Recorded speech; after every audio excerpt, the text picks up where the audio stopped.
Well, it's Friday. You probably can guess. Well, normally Fridays in the past we used to do AEW Rampage and NXT Level Up, but since it's the start of the new year, what else can we do?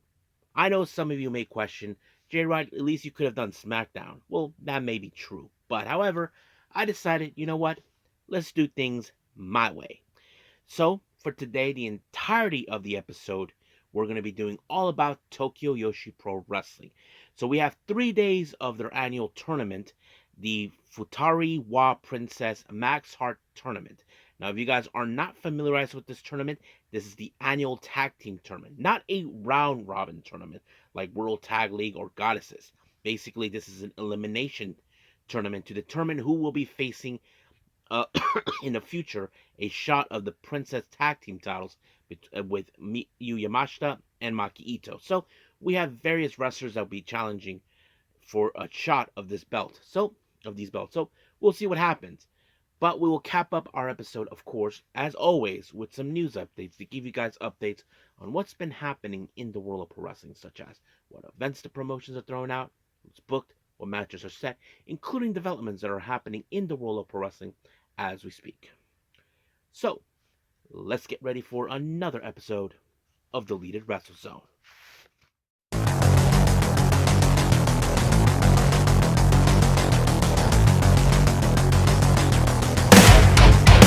Are you ready?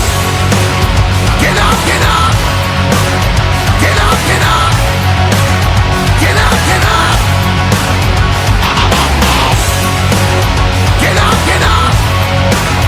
Get up, get up! Get up, get up! Hey everybody, welcome to Deleted Wrestle Zone, all things that is pro wrestling with AEW, NXT, New Japan Pro Wrestling, TNA, the National Wrestling Alliance, various promotions, wrestlers, matches, and championships. I am your host, J-Rod here. So, if you are new to the channel, welcome. This is a channel where we do a lot of pro wrestling reviews from various promotions, not only here in the United States, but also in Japan, Mexico, Canada, Europe, the UK, anywhere where pro wrestling is not as big, but it continues to grow. We also, of course, do discussion videos, talk about various topics such as the wrestlers themselves, the promotions, factions, storylines, whatever we want to talk about. We also, of course, do more news updates. If certain information was unable to be on this episode, we can either put it on the next one or on a separate video by itself. We also, of course, do real-timing news updates to keep you guys on alert if something has happened in the world of pro wrestling that needs to be addressed ASAP. We also, of course, got the Unagi Sayaka Watch and various other cool wrestling content as well. So if you like what you see, please subscribe to us or click on that subscribe button. You'll be getting a lot of daily reviews and other cool wrestling content as well. But if you like this episode, please give us a like on the like button or a nice comment in the description down below. Now, all introductions that need to be said, let's get this show on the road. So, as I said before, it's all about Tokyo Joshi Pro Wrestling. We are now following the Futari Wa Princess Max Heart Tournament. So let's begin with day one of this tournament.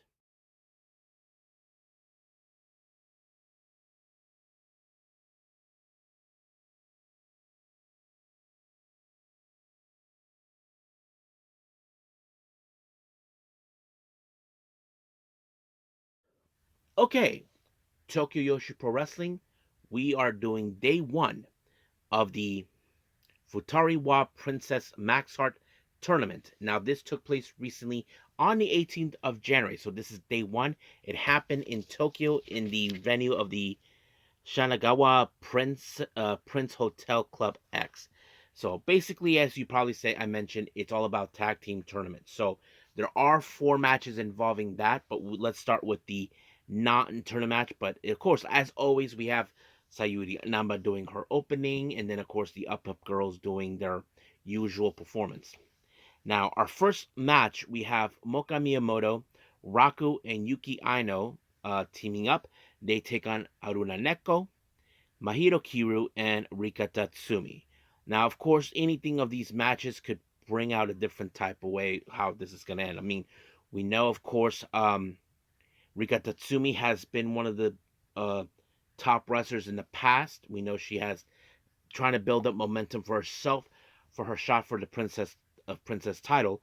But however, in this match, it was Raku who picked up the win with a guillotine headlock onto Haruna Neko, and just like that, she tapped out. Our next match, we have Shino Suzuki and Yuki Arai teaming up. They take on Yoshiko Hasegawa and, of course, one half of the Princess Tag Team Champions, the Pink Striker herself, Miyu Yamashita.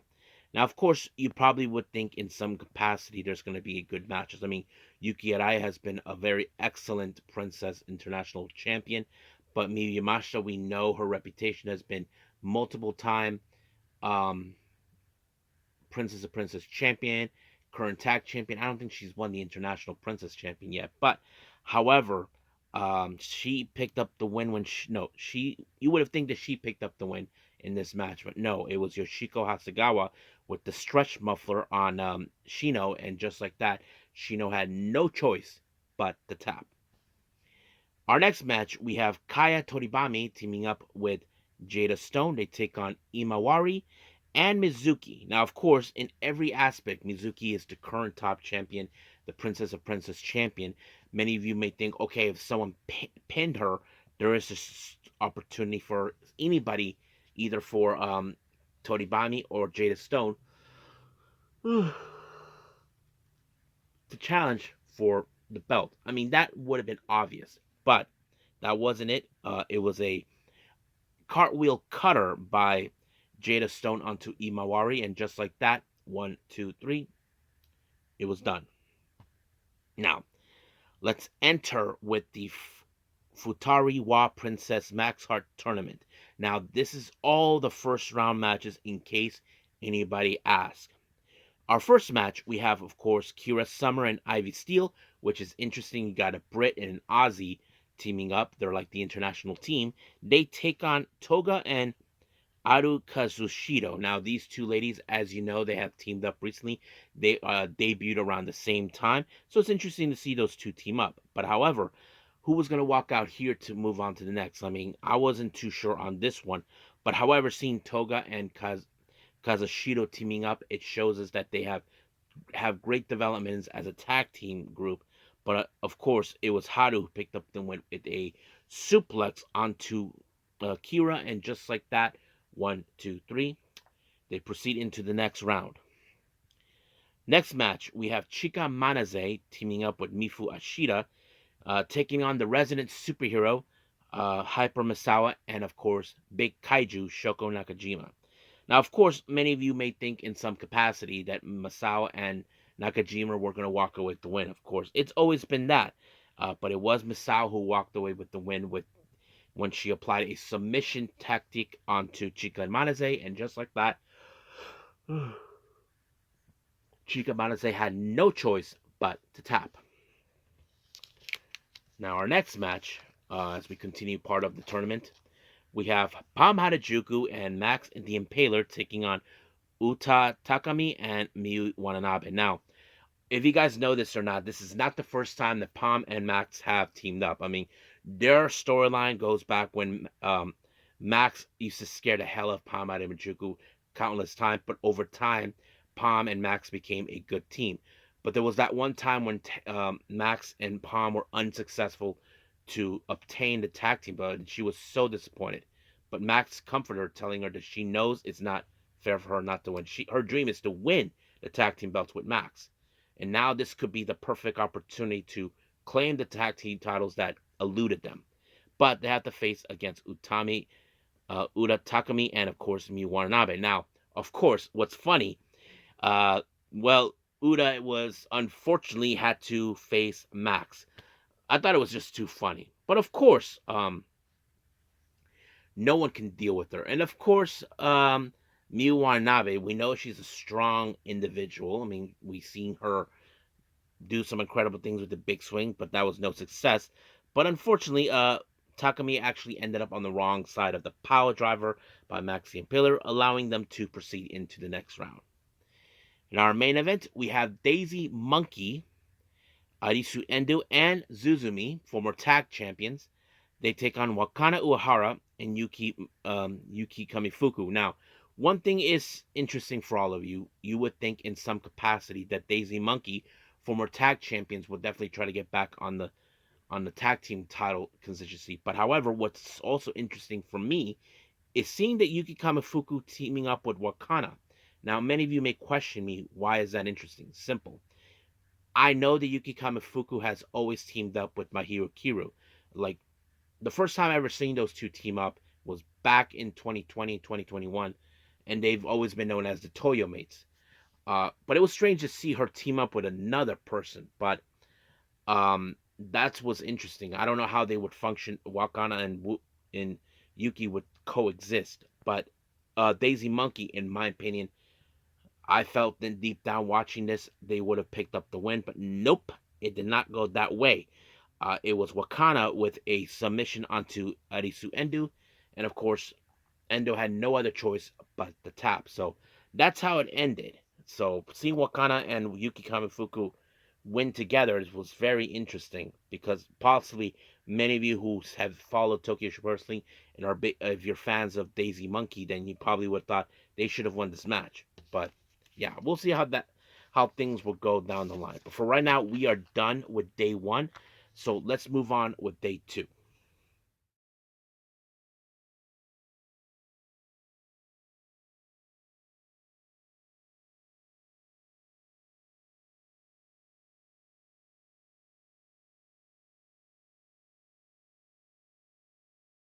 Okay, we continue with day two of Tokyo Joshi Pro Wrestling's Futari-wa Princess Max Heart Tournament.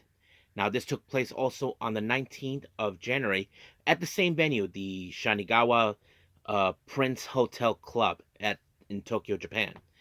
As usual, we have Sayuri Namba opening up the show, giving the info, but also the performance by the Up Up Girls, as usual. Now, let's begin with the non-tournament matches. Our first one, we have singles action. We have Kira Summer versus Miyu Watanabe. Now, I know some of you would think in some capacity that this match was going to end with Miyu Watanabe. Well, I can say it did happen, all thanks to a submission. She applied like that torture rack type with the shoulder, and that was the one thing that allowed her to pick up the win.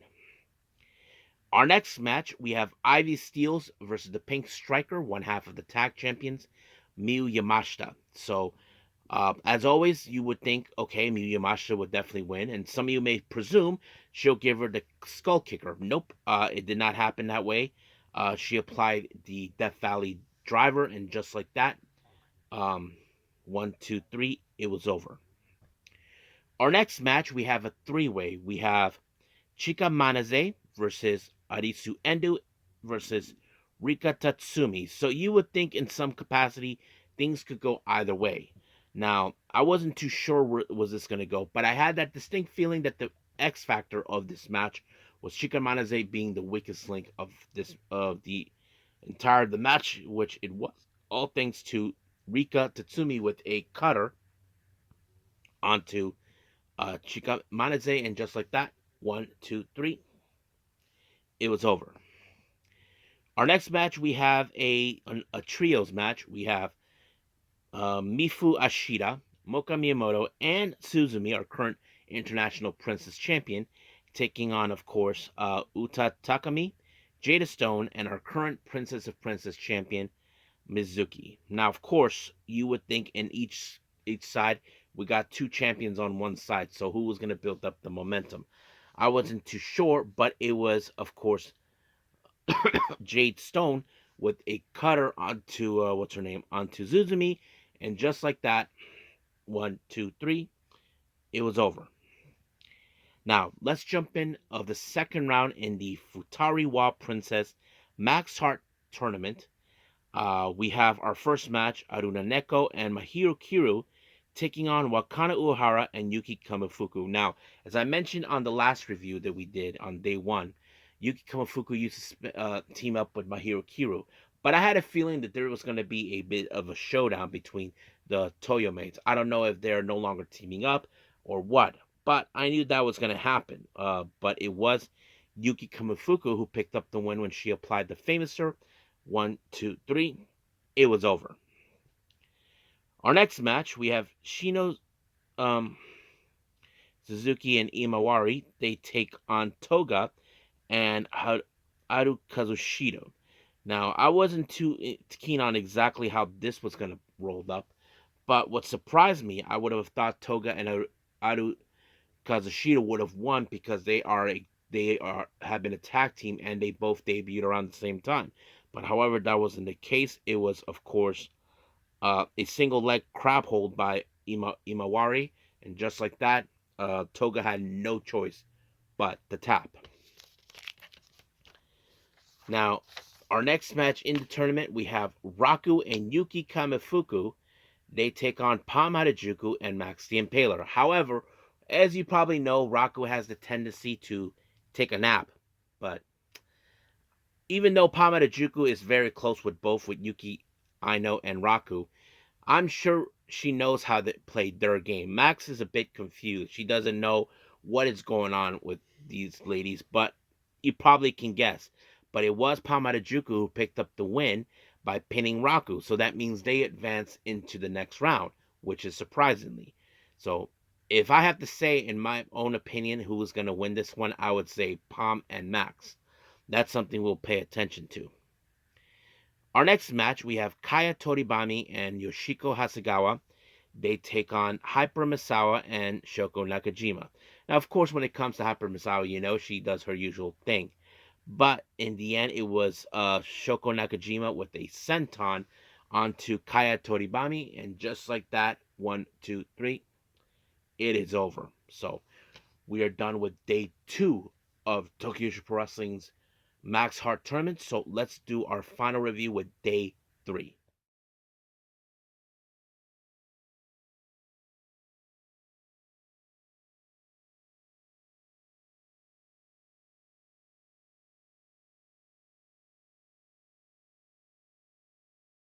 Okay, day 3 of the Futari Princess Max Heart Tournament. Now, we're only going to have the semifinal matches on this one, but as usual, let's start with how the show began with the opening with Sayuri Namba, and she did invite Yuki Arai. Now, those who know this, Yuki Arai will officially retire as a idol real soon in a month or two. So we'll be expecting that soon enough. And then, of course, we have the Up girls, as usual, performing. And I think they play Up Kicker, I'm not sure, but yeah. Now let's get started with our first non-tournament match. We have Kaya Toribami, Yoshiko Hasegawa, and Moka Miyamoto taking on Ivy Steels, Kira Summer, and Yuki Aino. Now, of course, you would probably think in some capacity there is some X factors in this match. I did view Ivy and Kira Summer a bit of the weakest link in this match, and that kind of played out in a way where, of course, Kaya Toribami applied a submission onto Ivy, and Ivy had no choice but to tap. Our next match, we have Aruna Neko versus Raku versus Miyu Watanabe. So it became a three-way match. But what's funny about this match, now I did mention several times, there's a few things about Raku you guys need to know. One, she loves trains. And two, she goes to sleep. Now, exactly what is, oh yeah, and she does a little lullaby to make people go to sleep. But however, that wasn't the case because unfortunately,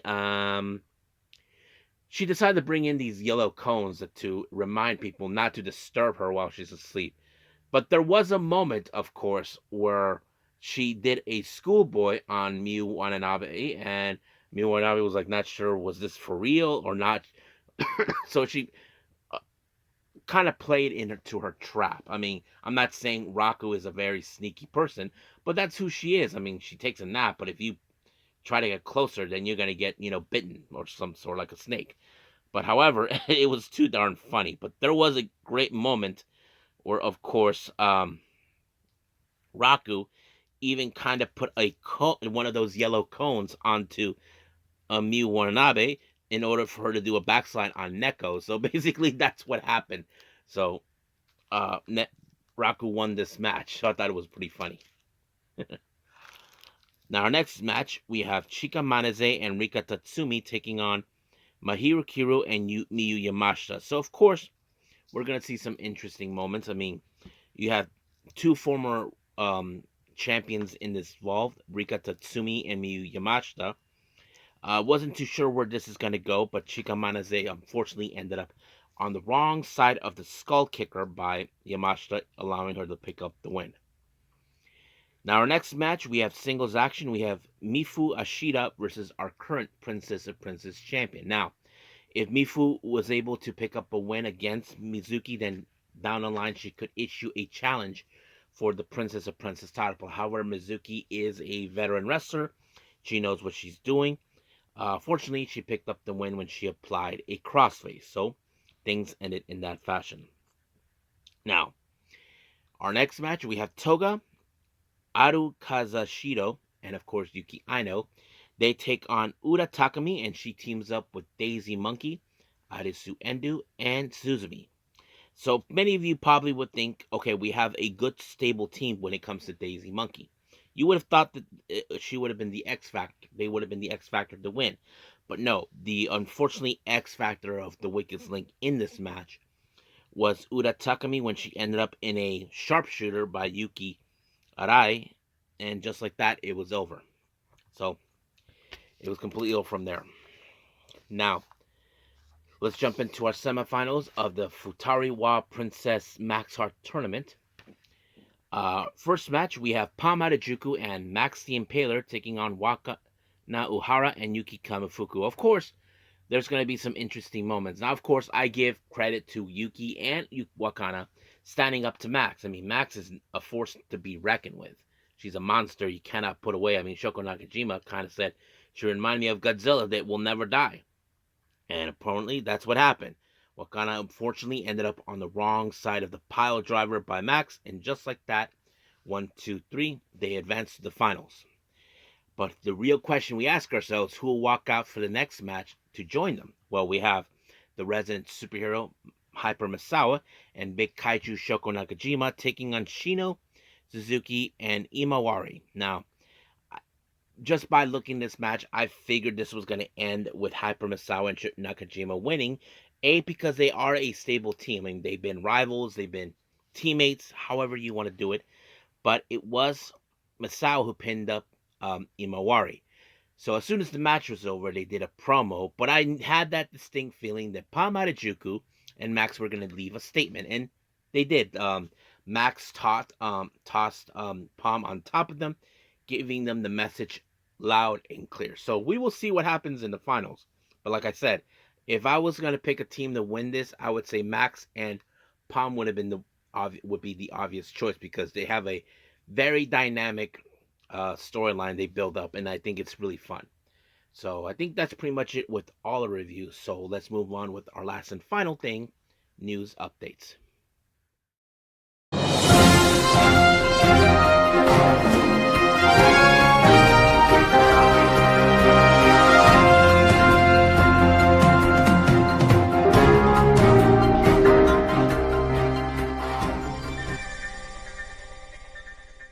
Okay, so welcome to our news updates. Now, let's begin with upcoming events with the promotions. Now, as you all know, on March 10th, we have Chapter 7 of Sareee-ISM. Now, Sareee-ISM has announced for their full card of this event. Now, of course, the main event is going to feature Sareee versus Suri. Now, the semi-main event is the interesting one. Miku Kane, as you know, who's been in training with Yumiko Hota from T-Heart. Well, apparently her opponent is someone that Hota actually trained herself as well. And that is none other than Saree's BFF of Natsupoi. So basically, you probably ask yourself, why would she put her in this match? And this is what Sareee said regarding of this match. I think we can learn from Natsupoi in this fight. I want Miko to be serious, winning. On top of that, I want to teach Natsupoi the proper way to fight. Thank you very much. So basically, that's what she chose Natsupoi for. But however, of course, this is what Natsupoi, her BFF, had to say. Got it. Since I was entrusted with this important semi-file for my best friend's show, I'll do my best. Nice to meet you. So we'll see how things will roll up.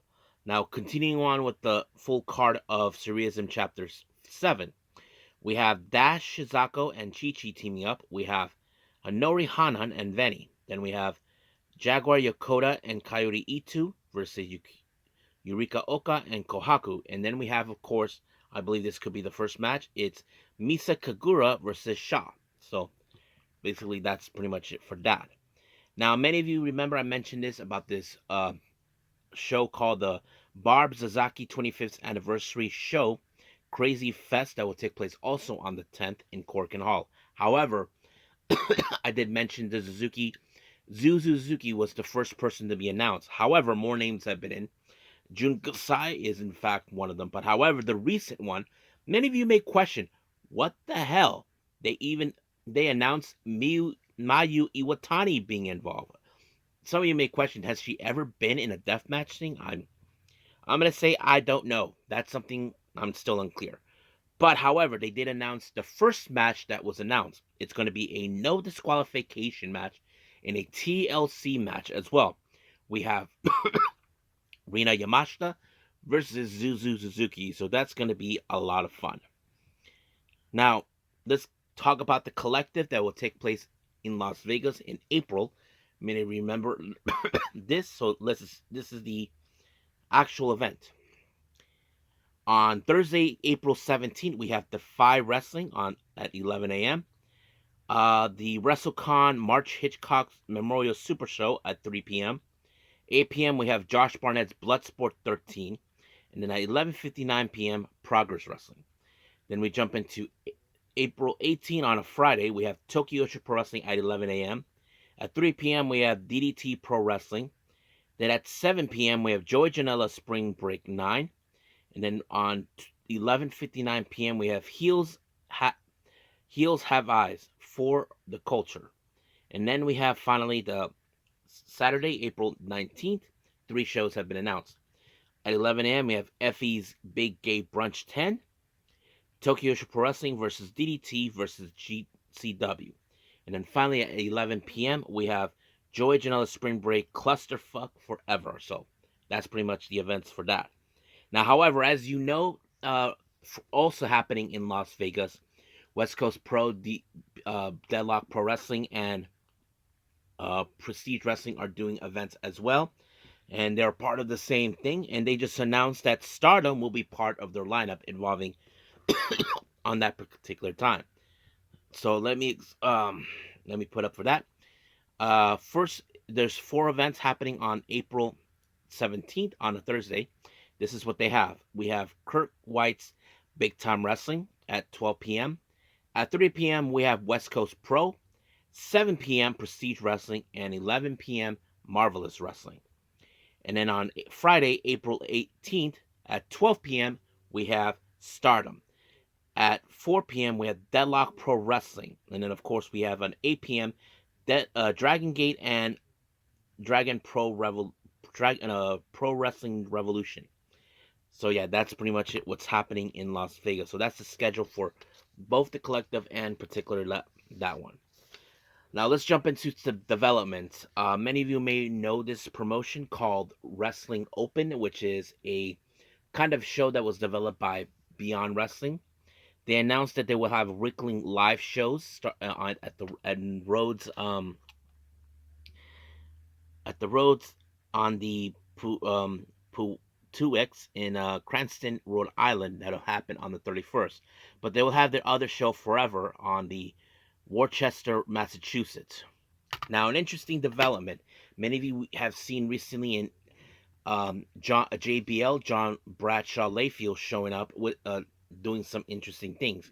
However, he was whispering something to none other than a Fodder. Now, you don't know who he is. He is the real life husband of Angelina Love, and he posted this when JBL was whispering. When the god of wrestling speaks, things become clear. Now, we don't know exactly what he's doing. We know he's been appearing in TNA, so that's still unclear what's happening. Now, as you know, recently there's been talk about certain wrestlers they may want to go back to WWE, but TJP went on to Fightful Select, said he would love to have his Aswang character be part of the mix with the White Six, you know, if he makes his in the if that happens. So we don't know. We know that the White Six have not been making appearances recently, so that's pretty much what we do know. Now, Tokyo Sports recently talked about what's been happening with Evil. Now, we haven't seen him for quite some time, ever since he was unable successfully to defeat the president and the ace of New Japan. And this is what Tokyo Pro Wrestling says. Now, New Japan contracts run until January 31st. Tokyo Sports mentioned that Evil has not attended any contract renewal meetings and hasn't been in touch with the company. A New Japan office member said that they are trying to get in contact with him. Well, obvious story, wonder what's the plan. Now, we know that they're by the end of course the 31st, which is now, we don't know what's going on. Now, there are those that think that maybe he might go to WWE. We know that last year he attended WrestleMania. So, and some people question if he's still dating Io Sky. That's something I don't know, but we'll see. As you know, Stardom will be in the States during WrestleMania week. Hazuki actually took on this and said, "Last time I left home in Japan, I really wanted to go this time." So basically, she is hoping that she will make her way to the States for that WrestleMania week. Uh, Recently, as you know, Natsupoi lost the white belt, so she had this to say: "After losing my child, the Wonder Championship, it didn't really sink in. But there were days I would look at the white belt cushion on my bed and feel sad, thinking, oh, it's not mine anymore." So yeah, I mean, either she regains it or thinks of something. But this is what she said. Also, her goals for 2025. "This year's an important year for me. I want to celebrate my 10th anniversary by winning as many belts as I can while aiming for the white belt. Also, my goal this year is to go to bed early and wake up early." Well, good luck with that. So yeah, and then finally, for any of you guys that know wrestlers in the independent scenes, if you guys are interested, New Japan Academy has announced for some spring classes that will take place on April 26th. So tell them to get in touch with them if you know any wrestlers are interested in learning. So get in touch with them. I forgot what's the email, but yeah. So I think that's pretty much it. So let's just call it a day. Okay, so I hope everybody enjoys this episode. Coming up, you probably know already that the Royal Rumble will happen. I'm not 100% sure if I'm going to watch it or not. I'm still debating on that, but we do have AEW Dynamite, and recently there's still some stuff that I need to catch up with. You know, like I did with this episode with Tokyo Joshi Pro Wrestling. I did know there's another Choco Pro event that came out recently. So we'll see how things will progress going forward. But priority is AEW Collision. But if I do get a chance to see the Royal Rumble, then we'll go from there. If there's anything else, we'll see. But for now, I'll see you guys in the next DWZ time. Same DWZ channel. I must bid all of you adieu. So, goodbye. And have a nice day. Bang.